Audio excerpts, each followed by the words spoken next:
Hi, I'm Chloe from Brit Co. I am so excited to talk to both of you about this movie. I loved it so much. I would love to know, to start out, um, what your favorite story or memory of getting to know each other is. Um, I mean, for me, it it was the first day of filming. It was in the production office. We knew we had that sort of familiarity with each other and that already such a love for each other, but on set that first day I was still kind of nervous, like it's a big thing. And we got to set and immediately just started laughing with each other. As soon as they said cut, we started quoting Willow and doing voices and just making people laugh. And it was such a fun set to be on. And Lily in the car back to base camp after was like, this is going to be a fun one. We're going to have a lot of fun with this. So that was, it was a nice moment to have. mhm. Yeah. Um, it's hard to point to any single moments. Um, it was fun discovering the chemistry that we have very naturally when we were in the rehearsal space because the first time we met, we were also meeting Hauli Sioux Gray, who was our Towie. Holly was also our fancy dance choreographer and teacher. Like we worked on the mother-daughter special that Jax and her mother did and that Towie and her daughter are doing and that you see in the video. And then you see Holly, which is, if you know Holly and if you know who she is in the context of Oklahoma powwow culture, everybody knows Holly. Everybody loves Holly. Holly is a bright light in a very, very big community. And to see her face on a missing poster is a gut punch.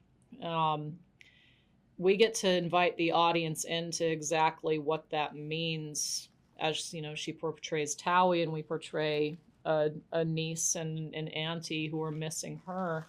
But it served itself well that we built our relationship in tandem with Holly. And then when we started filming, suddenly Holly was in her life, back to her very, very busy, beautiful life. She was finishing her degree at the time as well. But we missed her. And then it was her and me, and this sort of very natural, beautiful auntie-niece dynamic was already there, but it started really flushing out. And it was just funny how much we, without realizing it, maybe mirror each other. Like we both get goofy in the camera in between takes, making the same faces without knowing it. One way it shows up on camera that I really love to point to is when we're switching the gas pumps. We couldn't see each other. We had a pump between us. And, this was an active gas station, so we had our cones carving out our space, but there were people coming and going, so we kind of had to do it on the fly. There wasn't a choreographed rehearsal with timing. It was, when we snapped into it, there was something about the intuitive way that we moved together as performers anyway that kicked in. Maybe we built it while we were fancy dancing. Maybe it's because we ironically both have a ballet background. Maybe it's just because Erica noticed that there was enough between us that felt like such good chemistry. So much so that when I would catch, I'd look over my shoulder and there would be like a mirror behind us, a shot set up, and my eye would go to Isabel first, thinking it was me. And I'm like, oh, wait, that's me. And then vice versa. At a very specific angle, you see the family resemblance that Erica found. So that's actually what led to Under the Bridge.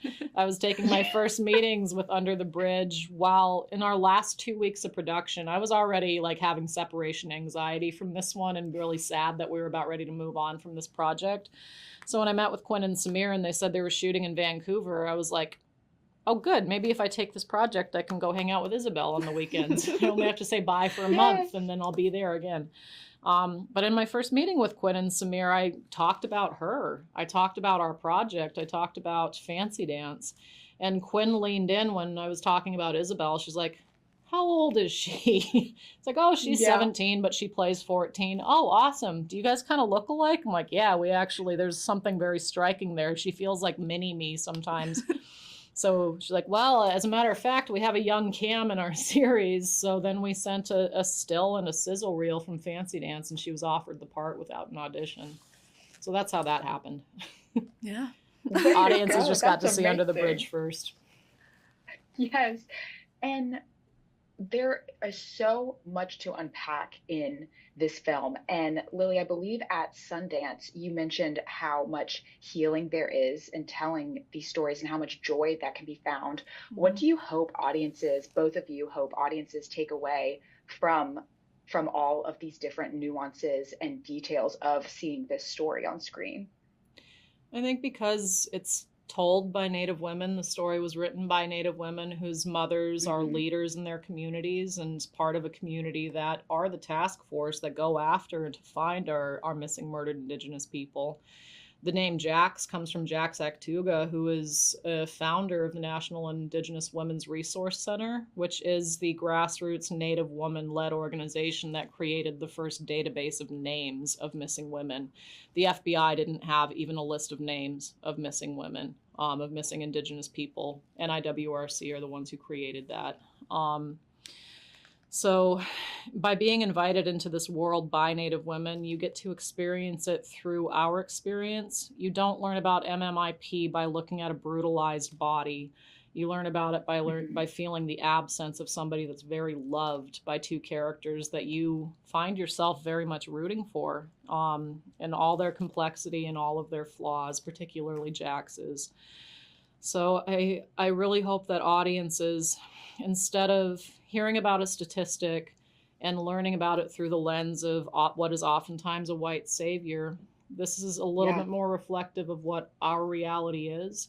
We don't have the good-hearted FBI agent coming in and solving the case for us because they see the inequity. That rarely, if ever, happens in the real world. It's women like Jax going into the belly of the beast, putting their own lives in danger, putting their own safety in danger to get the information they need to find their missing relative. I hope that audiences develop a new level of empathy for these women, for Native families that are still struggling with this extension of a long history of removing Indian kids from our families. Started with boarding schools, continued in Canada with the 60s scoop, as Cam discovers at the end of Under the Bridge she's a part of. Isabel's father was a part of. In the States, we had to have an act in the 1970s, the Indian Child Welfare Act, to stop this pipeline of Indigenous kids being plucked from community and adopted out to white families.